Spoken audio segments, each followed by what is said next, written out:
Assalamualaikum warahmatullahi wabarakatuh. Halo semuanya, kembali lagi bersama saya Syafiq Zakimullah Rinaldi di sini di sesi murojaah.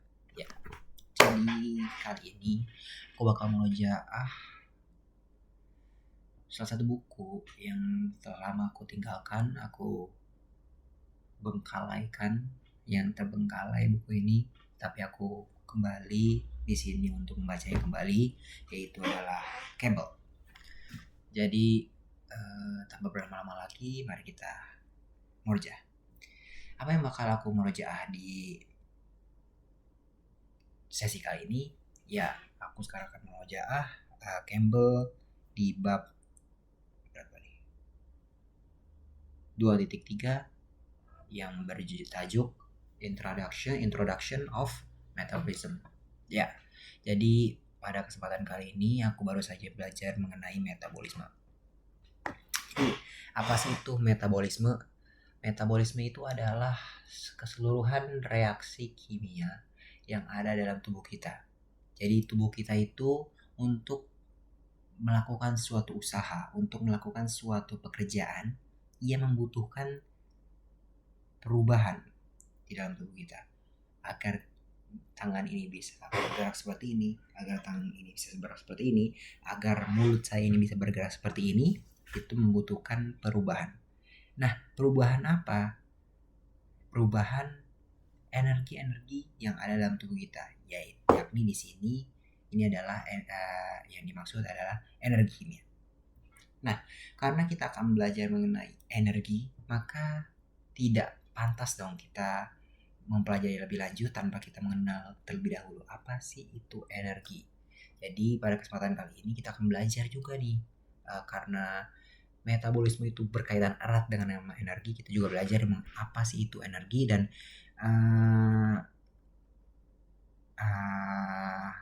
apa aja sih bentuk-bentuknya. Nah, energi itu bentuknya bervariasi ya teman-teman. Jadi ada misalnya energi panas, energi usaha, energi otot, energi gerak, energi dan energi lain-lain. Nah, dalam tubuh kita itu kita perlu mengenal adanya namanya energi, dua energi yang fundamental, yaitu energi potensial dan energi kinetik.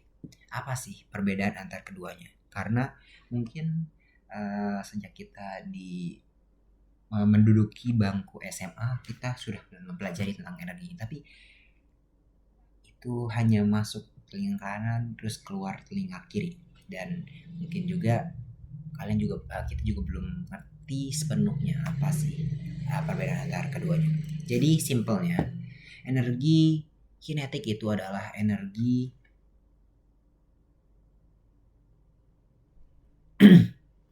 yang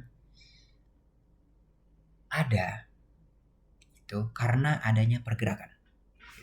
Jadi saya bergerak seperti ini, atau seekor beruang itu bergerak dari satu tempat ke tempat lainnya untuk mencari makan atau mengejar mangsanya, itu dia menggunakan namanya energi kinetik.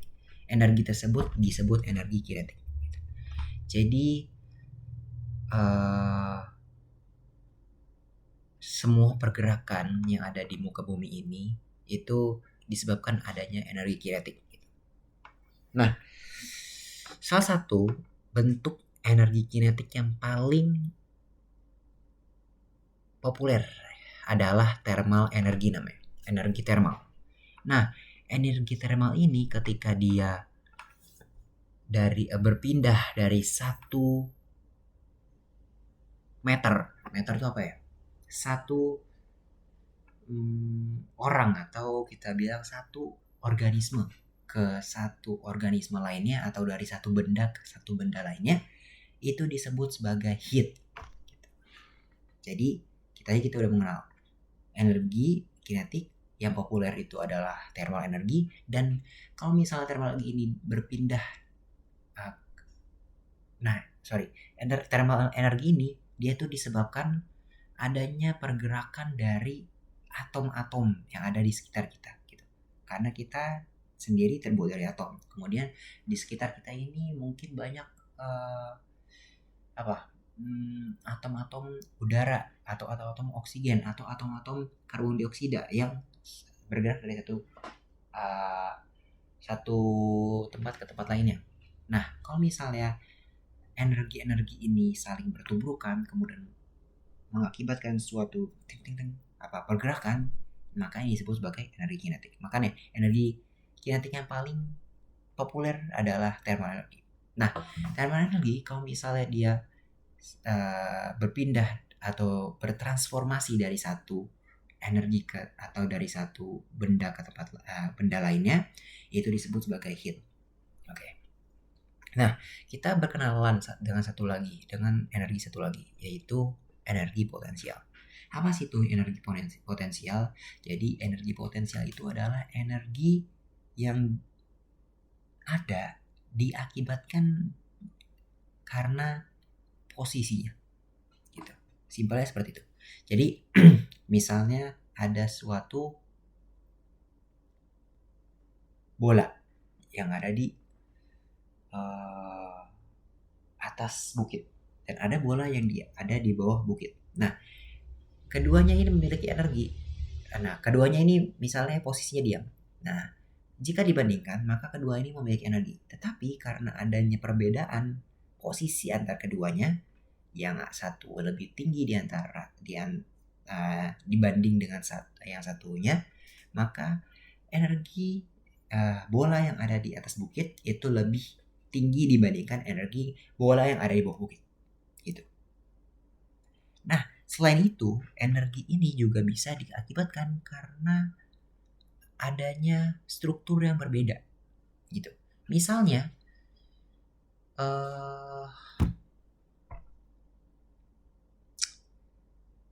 kita bisa melihat contohnya itu dari atom. Suatu atom itu memiliki energi yang diam dia itu. Dia memiliki energi potensial yang berbeda-beda. Karena apa? Karena di dalamnya itu ada elektron dengan posisi yang berbeda-beda. Karena ada ya perbedaan posisi ini, akhirnya energi potensial antara satu atom dengan atom lainnya itu berbeda. Nah, di dalam living organism atau organisme yang hidup, energi potensial ini sering dinobatkan atau sering disebutnya sebagai chemical energy, energi kimia.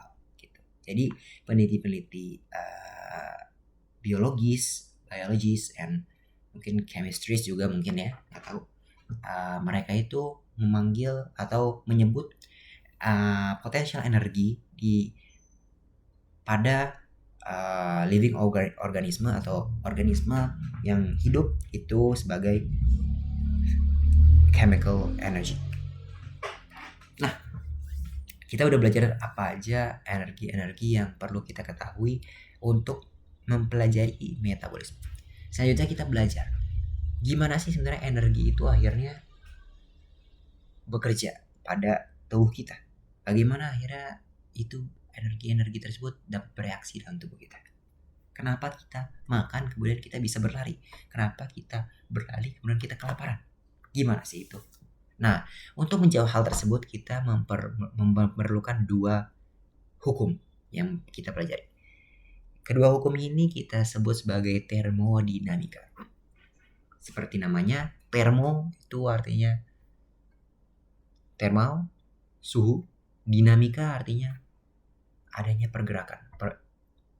Artinya adanya pergerakan di suatu zat atau suatu hal. Nah, termodinamika ini ada dua hukum. Hukum satu termodinamika dan hukum dua termodinamika. Hukum satu termodinamika berbunyi seperti ini. Energi itu tidak dapat dimusnahkan. Energi itu sifatnya abadi. Energi hanya bisa berubah dari satu energi ke energi lainnya atau kita sebut sebagai transformasi. Nah, bagaimana peneliti akhirnya menyimpulkan hal tersebut? Jadi misalnya kita ilustrasikan ada seekor beruang gitu. Kenapa beruang ini akhirnya dia bisa berjalan. Padahal mungkin kalau kita lihat strukturnya tetap sama-sama aja, tidak ada perubahan dalam struktur di dalam tubuhnya dan semacamnya. Ternyata beruang ini sebelumnya makan. Karena dengan adanya makanan ini akhirnya dia bisa berjalan dari satu tempat ke tempat lain. Nah, ini yang kita namakan sebagai transformasi energi. Jadi seekor beruang atau seekor atau seorang atau sebuah ya pokoknya yang semacamnya makhluk hidup itu bisa mentransformasi suatu energi ke energi lainnya. Jadi dalam case beruang tadi, berarti beruang tadi mentransform energi yang ia ambil dari makanan tersebut dan dia ubah menjadi energi kinetik karena dia bergerak. Kenapa bisa seperti itu? Nah, jawabannya itu kita harus mengenal terlebih dahulu. Ternyata kita itu sebagai makhluk hidup dinyatakan sebagai sistem yang terbuka. Sistem terbuka itu mereka yang dapat menyerap energi dari luar, kemudian mentransformasikan energi tersebut menjadi energi lainnya, dan juga bisa mengeluarkan energi ke lingkungannya, ke surroundingnya. Makanya kita disebut sebagai sistem terbuka atau open system. Ada juga sebenarnya sistem lainnya, yaitu kita sebut sebagai closed system atau isolated system. Kita bisa bayangkan ini seperti sebuah termos, di mana termos itu hanya bisa mentransfer energinya ketika tutup termosnya itu dibuka. Sementara kalau misalnya tutup termos itu ditutup, maka energi yang ada di dalam termos itu tidak akan bisa keluar ke lingkungannya, dan energi di dalam dari lingkungan itu tidak bisa masuk ke dalam termos. Nah, tapi kita beda dari closed system atau isolated system ini, karena kita makhluk hidup memiliki sistem yang dinamakan sistem terbuka atau open system. Oke, itu hukum termodinamika yang pertama. Yang kedua adalah hukum termodinamika kedua, yang bunyinya adalah ternyata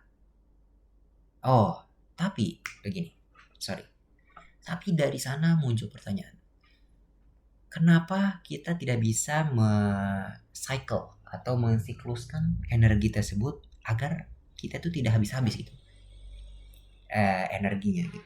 Karena kan katanya energi itu tidak bisa dimusnahkan, berarti kan kita harusnya nggak kehabisan energi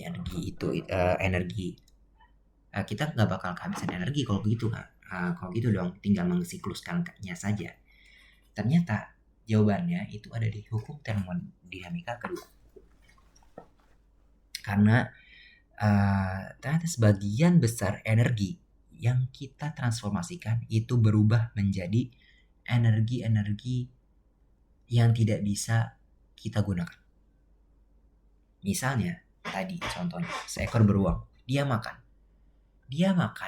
ternyata cuman kecil dari bagian energi yang ia konsumsi itu berubah menjadi energi kinetik. Sebagian besar dari energi tersebut ternyata berubah menjadi energi panas atau heat, dan molekul-molekul lainnya diakibatkan adanya proses metabolisme itu. Jadi karena adanya transformasi tersebut gitu, akhirnya dan adanya regulasi bahwasannya sebagian besar energi itu tidak dapat digunakan dan malah berubah jadi energi lainnya, akhirnya kita tidak bisa mensikluskan energi itu karena cuma sebagian kecil aja yang ternyata kita bisa gunakan sebagai tenaga untuk melakukan aktivitas. Makanya jawaban yang tadi itu terjawab. Nah, dikarenakan adanya tadi perubahan yang tidak keteraturan perubahan energi tersebut, akhirnya ini mengakibatkan adanya kekacauan atau disastrous atau apa kalau di sini disebut sebagai entropi.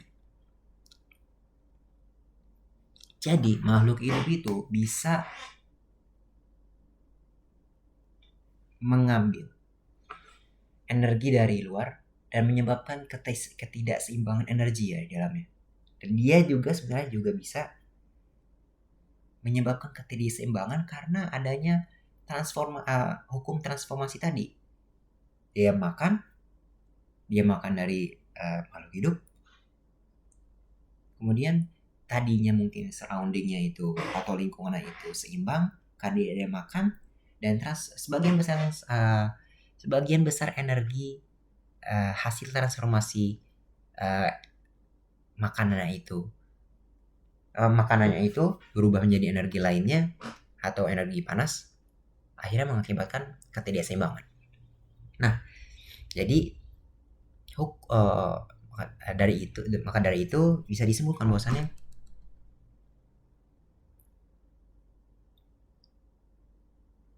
hukum termodinamika kedua itu berbunyi bahwasanya setiap kita melakukan transformasi energi, kita hanya akan mengakibatkan sebuah ketidakteraturan.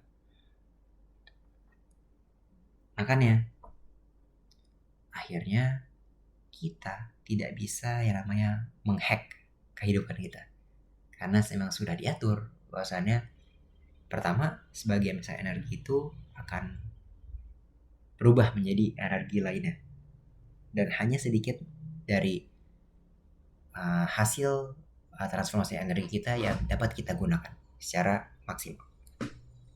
Dan karena adanya hal tersebut, adanya ketidakteraturan dalam transformasi energi kita, ini juga membuat kekacauan, ketidakseimbangan energi yang ada dalam antara kita sebagai sistem dan surrounding kita atau lingkungan kita.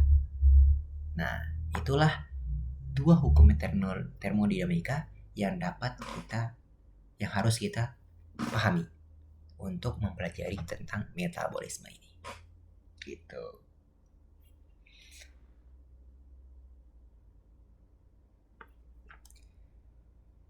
Oke, mungkin itu aja sih yang mau aku sampaikan. Terima kasih teman-teman atas perhatiannya. 17 menit untuk menjelaskan hal tersebut cukup lah ya. Semoga ini dapat bermanfaat bagi diriku sendiri terutama, dan kalian yang mungkin menyaksikan. Terima kasih. Wassalamualaikum warahmatullahi wabarakatuh.